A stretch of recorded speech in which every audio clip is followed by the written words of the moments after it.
At my brother's wedding, I found my seat a fold-up chair behind the DJ. Best Reddit stories. My name is Jonas. I'm 29, and until recently, I thought I'd finally found peace with my family, not love.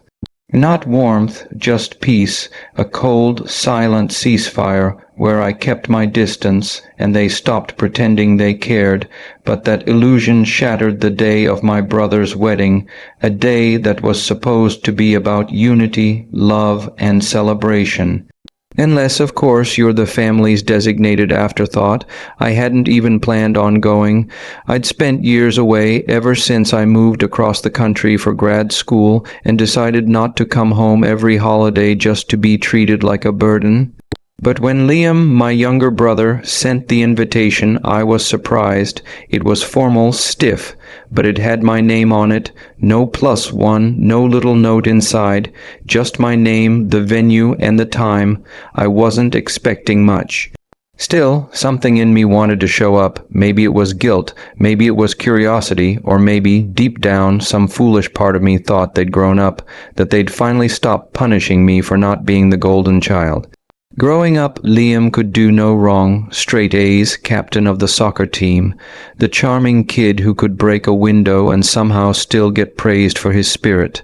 Meanwhile, I was the quiet one, the one who liked books more than games, who asked questions they didn't want to answer, who once told our mom I didn't want to go to church anymore and got grounded for 3 weeks. I was too sensitive, too serious, too distant, and when I left home for college and didn't look back, that label turned into ungrateful.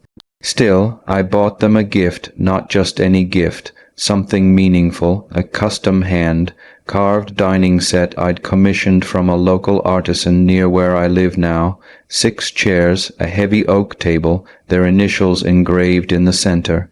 I spent weeks on it, not to win them over, not even to be thanked, just because I still wanted to do the right thing, to show I cared in my own way. The ceremony itself was fine, boring, if I'm being honest. The kind of stiff, overproduced wedding you'd expect from a couple more in love with Instagram than each other. I sat quietly in the back row of the chapel, tucked between 2 cousins I hadn't seen in years. No one said hello. My mom looked through me when she passed down the aisle. My dad gave me a nod that felt more like obligation than greeting. Liam, he didn't even glance my way, not until the reception. The venue was a sprawling vineyard, polished wood, string lights, a view of the hills that probably cost more than my apartment. Guests were ushered into the main hall by name. Everyone had an assigned table with pretty calligraphy place cards. I waited in line patiently, hoping maybe someone had remembered I was here. When I gave my name, the woman at the check-in table looked confused. "Jonas?" she asked, flipping through her list. "Oh, yes, you're actually over there." She pointed vaguely past the dance floor toward a narrow space between the DJ booth and the storage area. At first, I thought she was mistaken, but then I saw it. A single metal fold-up chair, no table. No place card, no setting, just a chair behind a stack of speakers, inches from the back wall, next to a bin of power cables. I stared at it for a second, wondering if maybe this was some sort of mistake. That's when she walked up, Ava, the bride. She looked me up and down like I was something stuck to the bottom of her designer shoe. "Oh good, you found your seat," she said sweetly. "We figured it made more sense for you to be near the music since you're not really part of the main group." I blinked. "What? You know," she added, lips tightening into a faux smile. "Close family only at the tables. You understand, right?" I didn't answer. I was still trying to figure out if she was joking. Before I could respond, my mom appeared beside her, holding a champagne flute like she was posing for a magazine spread. She didn't even wait for an explanation, just gave a little shrug and said, "It's not like you're important, Jonas." That one hit harder than I expected. I don't know why. It's not like I hadn't heard it before, just never that blunt, never at a wedding with laughter ringing around me and $1,000 cake 3 feet away. I stood there, frozen, for a moment. Then I looked at the chair again, that pathetic little chair in the corner. My name wasn't on it. No one would even notice if I sat there or if I vanished, so I smiled, that calm, deliberate kind of smile that says more than any insult could. I turned around, walked to the front of the venue where the gifts were piled up near the entryway, and spotted mine immediately. The box was Hugh, wrapped in deep blue paper with a cream ribbon. I lifted it easily, muscles tightening as I hoisted it into my arms. Someone saw me, a cousin maybe. She nudged another. Within seconds, whispers started to spread like smoke through the crowd. I didn't rush. I walked slowly, purposefully, right past the tables where everyone was seated. I passed my parents, who turned just in time to see me heading toward the door. Jonas, my mom barked. "What are you doing?" I didn't stop. I didn't speak. That's when Liam finally noticed me.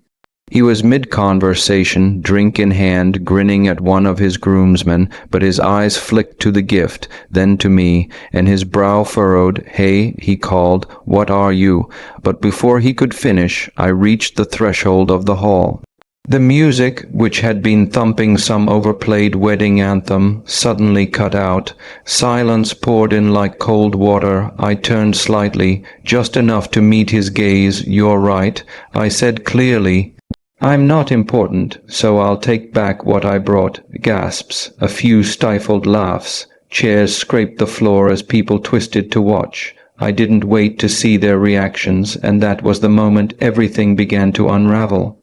I stepped out into the evening air, the box in my arms heavier with every step I took, not because of the weight, but because of everything it now symbolized.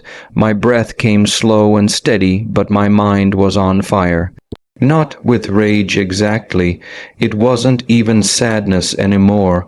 It was a kind of emptiness, a quiet realization that I had spent years trying to earn the bare minimum of respect from people who had already decided I didn't matter. I reached my car, a modest gray sedan parked in the gravel lot down the hill. The gift barely fit in the back seat. As I closed the door, I heard footsteps crunching on the gravel behind me. Jonas, it was Liam. I didn't turn around. I opened my driver's side door and slid in, my hand hovering over the ignition. "Are you seriously doing this right now?" he asked, breathless. "What is wrong with you?" I looked at him through the window. "You gave me a chair behind the DJ booth, Liam." He threw up his hands. "It was Ava's idea. She said you'd want space, and you went along with it." He stepped closer. "Come on, man. It's just a seat. Why are you making this into a big thing? You didn't even RSVP." "I did," I emailed back. "That doesn't count." I almost laughed. "Okay." He stared at me, jaw tight, eyes flickering like he was trying to come up with something to say that would undo the last hour. "You didn't even say congratulations. You didn't even say hello." He flinched at that, just for a second, then he tried to recover. "You think you're above all this, don't you? That you're better than us because you left." There it was, the real reason, the root of it all, the quiet resentment that had been simmering for years, now bubbling up in the parking lot while the wedding of the year carried on behind us. "I don't think I'm better," I said, voice low. "I think I deserved a chair at a table." That's all. He stepped back like my words had slapped him, and in that moment I saw him clearly, not the smiling groom, not the golden boy, but the kid who had always needed me to be less so he could be more, the one who couldn't bear the thought that I might exist outside his spotlight. "I'm leaving," I said. "Don't worry. I won't ruin anything else." He didn't move to stop me. He just watched as I started the car and backed out, gravel crunching beneath my tires. As I pulled away from the vineyard, I passed a few guests who were outside taking photos. One of them, a woman I vaguely remembered as one of Ava's cousins, gave me a curious look. I nodded once, calmly, and kept driving. I didn't go home right away. I needed to think. I ended up at a quiet overlook about 20 minutes from the venue. I parked the car, got out, and sat on the hood, looking out over the hills. The sky was dark now, strewn with The last hints of dusk, the box sat behind me untouched, my gift, my gesture, my stupid, naive hope that maybe this time I'd be welcomed. I thought about everything, about the years of passive-aggressive remarks, the holidays where I was treated like a guest in my own home, the times I called and got voicemail, the birthdays they forgot, the way my mom always introduced Liam as our pride and joy, and referred to me as the other one, and still I had shown up, still I had tried. I took out my phone, opened the group chat with my parents and siblings. It hadn't been used in months, and type something simple, I'm done. Then I turned off my phone. I didn't know what the fallout would be. I didn't know if they'd call or rage or pretend none of it happened. But I did know this. I wasn't going to let them break me anymore. I drove home that night with the windows down, letting air cool my skin and my thoughts. When I got back to my apartment, I brought the box inside and left it in the living room. I didn't open it. I didn't need to. Just knowing it was mine again felt like enough for now. But what I didn't know, what I couldn't have known, was that the gift's sudden disappearance had started a chain reaction I never intended. A whisper at the reception, a drunken toast that went wrong, a family argument that spilled out into the parking lot, and a secret, one I hadn't known, finally coming to light. It started with a phone call the next morning, then another. Then something showed up at my door, and that's when everything truly began to unravel. The next morning, I woke up to the vibration of my phone on the hardwood floor. I'd tossed it aside last night, still turned off, not expecting or wanting any messages, but old habits die hard, and eventually curiosity got the better of me. I reached over, powered it back on, and waited for the notifications to come flooding in. They didn't, not right away. The silence was strange, almost unnerving. Just one missed call from a number I didn't recognize, and a single voicemail. That was it. I played the message. Jonas, hey, it's Kim. I'm Ava's cousin. We met briefly, I think. I didn't know who else to call. Things got weird last night after you left.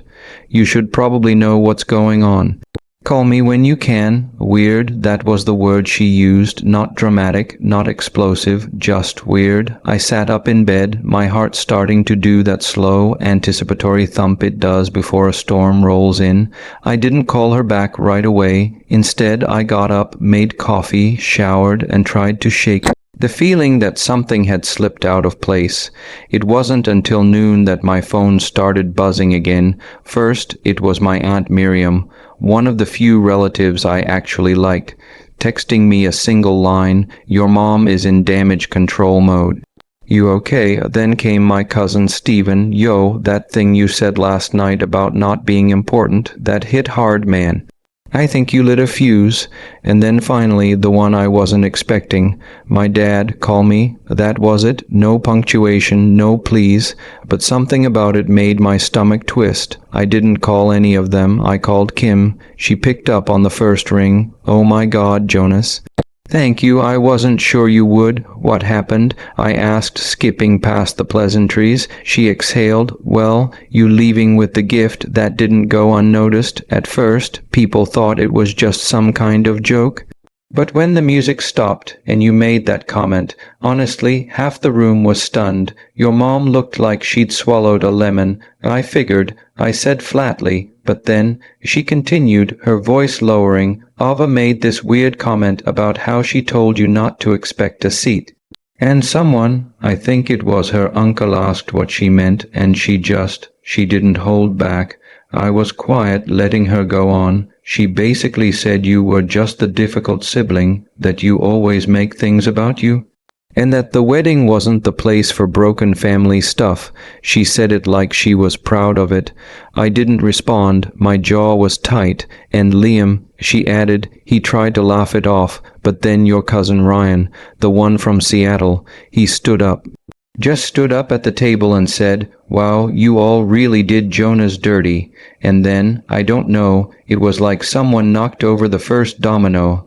I leaned against the kitchen counter, heart thudding now. People started talking, loudly.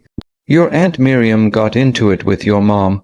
Apparently, your mom had been telling people you weren't sure you could attend, and that's why your name wasn't on any of the seating charts. But someone else, I think it was your old babysitter, said she saw the RSVP list and your name was checked weeks ago. I closed my eyes, of course, it all just blew up. Kim said people were whispering about the seating, about how weird it was that you weren't included in the photos. And then someone mentioned the lake house. I froze. What about it? I asked, my voice low. Kim hesitated. I don't know the full story, but apparently there's been talk that it's going to Liam, like your parents already signed the paperwork. But someone overheard your mom saying that Jonas never really cared about the house anyway, and that's when your Uncle Ted lost it. That hit me like a punch to the chest. The lake house wasn't just a vacation property. It was where I'd spent every summer as a kid, where I taught myself to swim. Where I fixed the roof with Dad one summer, sweating under the July sun. I loved that place, and when I moved out, I used part of my scholarship refund checks to help pay for renovations. It was my idea to turn the basement into a guest room, my money that paid for the new deck, and they were giving it to Liam behind my back. Kim must have sensed the shift in my breathing. I thought you knew, she said quietly. I didn't. She was silent for a second. I'm sorry. I shook my head. Don't be. Thank you for telling me. Look, she added, I don't know what your plans are, but you have more people in your corner than you think. A lot of us saw what they did to you. Some of us have been watching for years. I didn't know what to say to that. I just thanked her again and hung up. Then I sat down on the couch, staring at the box in front of me, the wedding gift that had started it all. I thought about the lake house, about the time, the money, the memories I had invested, about the way my family had treated me like a ghost, a liability, a mistake they had to tolerate, and suddenly something clicked. I wasn't angry, I was done playing nice, done being silent, done giving them the benefit of the doubt. If they wanted to erase me from the family, I'd show them what that really looked like, but not with shouting, not with drama, no, I'd be surgical, quiet, deliberate, and I knew exactly where to begin. The next morning, I pulled the old lockbox out of my closet and dusted it off. Inside were years' worth of documents, receipts, invoices, signed agreements. I'd kept everything from when I helped renovate the lake house. At the time, I did it more out of habit than foresight. I'd gotten used to keeping a paper trail when I realized early on that if something ever went wrong, no one in my family would remember or admit what I contributed. I flipped through the manila folder labeled Lake House Reno, 2017 to 2020. There were itemized receipts from the hardware store, printed emails with contractors, and even a signed letter from my dad written on a yellow legal pad, thanking me for investing in the family legacy. I had nearly $28,000 worth of documented improvements that I'd funded on my own. I had photos of me replacing the railing, helping pour concrete for the patio extension, sanding cabinets, staining floors. This house wasn't just a memory to me, it was part of my life's work, and they were going to hand it off like it was a party favor. That afternoon I made 2 phone calls. First, I called my lawyer, Janet. She'd helped me a couple years back when I was dealing with a tenant dispute, and I remembered how sharp she was. I laid everything out, my financial contributions, the signed note from my dad, the evidence that the house was in the process of being transferred to my brother without even a mention to me. You have a case, she said flatly, especially if you can show there was a verbal or informal understanding that this was a shared investment.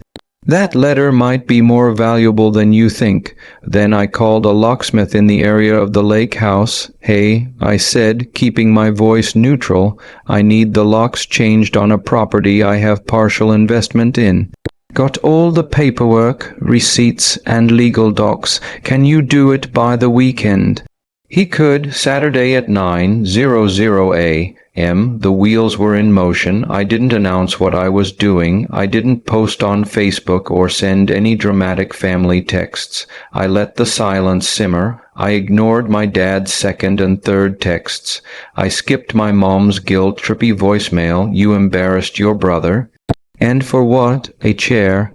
I didn't even listen to Liam's message, which started with, "Look."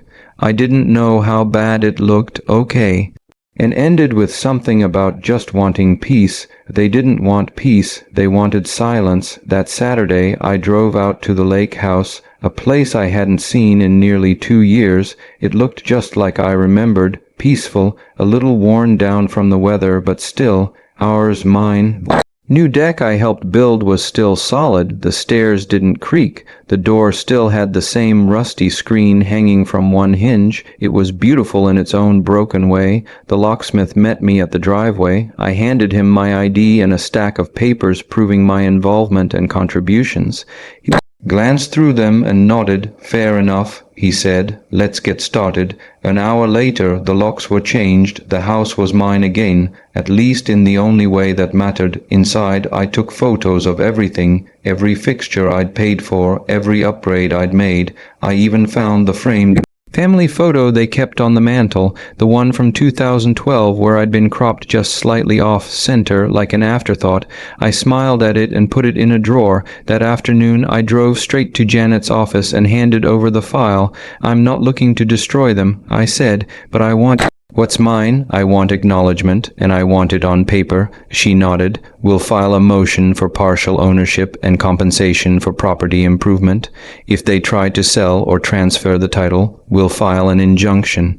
They'll have no choice but to negotiate," and that's exactly what we did. Within 2 weeks, the family chat exploded. "Why is there a lawyer involved? Jonas, what are you doing? Do you really want to ruin your brother's wedding gift over a misunderstanding?" I ignored them. It wasn't a misunderstanding, it was a pattern. The same week, the legal letter was served to my parents. I mailed back their wedding gift. I had rewrapped it, this time in plain brown paper with a typed note taped to the box.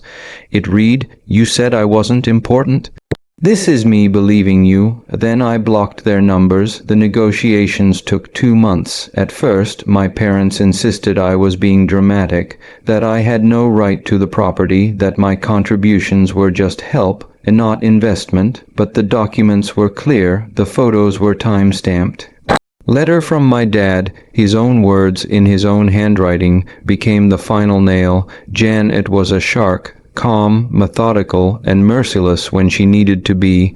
She negotiated not just a partial ownership agreement, but a buyout option that forced them to compensate me for the full amount I invested, plus interest, or face a court battle. They caved. They wired me $36,500 to avoid a public dispute. That money paid off the remainder of my student loans. The irony wasn't lost on me. After the settlement, I got a letter from Liam, handwritten, long. He tried to apologize, tried to say he hadn't meant for any of it to happen the way it did, that he loved me, that he hoped I'd be part of his life again. But there was a line that sealed it for me. He wrote, "You didn't have to go this far." As if I had crossed a line, as if fighting for respect was somehow a betrayal. I didn't reply. I didn't need to. 6 months later, I found out through a mutual friend that Ava and Liam had postponed their honeymoon, something about financial setbacks. I didn't smile, I didn't gloat, but I finally felt something I hadn't in years when it came to my family, peace, not the cold silence I'd accepted before. Real peace, because I had stood up, I had drawn a line, and I had shown them that I would not let myself be erased. They used to say I was too sensitive.